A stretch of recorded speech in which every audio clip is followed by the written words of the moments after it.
Now let's go to example 2. So here's a graph of g of x, and we want to graph g of 0.5x. So we see that this 0.5 is inside the function. We can think of that 0.5 as the same thing as a fraction, 1/2 x. Thinking of a fraction is easier for us because we have to multiply by the reciprocal.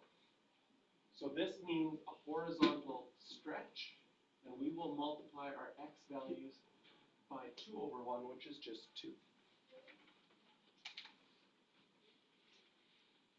If we were showing our work for this one, right, we have 4 points. I could label each of these 4 points. I have -3, 2. I have -1, 5, 3, 3, and 4, -2. Draw my arrow.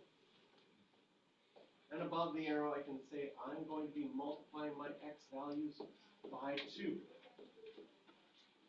Where do these points go? Well, my y value is not changing, my x value by 2.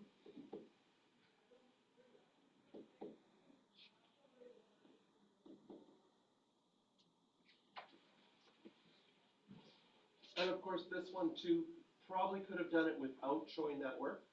But again, I'm going to start doing this now because as we get to the more complicated ones, we'll be drawing these arrow diagrams more often. So I label my points. Now I have -6, 2. I have -2, 5, 6, 3, and 8, -2. Connect the dots. And we see the horizontal stretch. So again, think of that function being made out of rubber, being attached to the y-axis. You grab it on both sides of the y-axis and stretch it away by a factor of 2.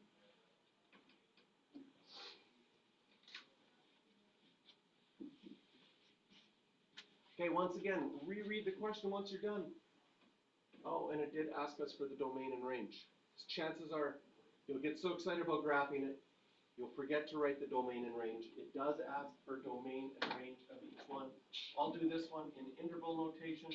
My smallest x value is -3 for the red one. My biggest x value is 4. And for my range, my smallest y value. Sorry for the interruption. It's about that time, grade 11 students. Head down to the cafeteria. But before you do that, look at the signs above the table. Your last name, the first initial, go to that table. Grade 11 students. Okay, some of you are in grade 11. So you can head down.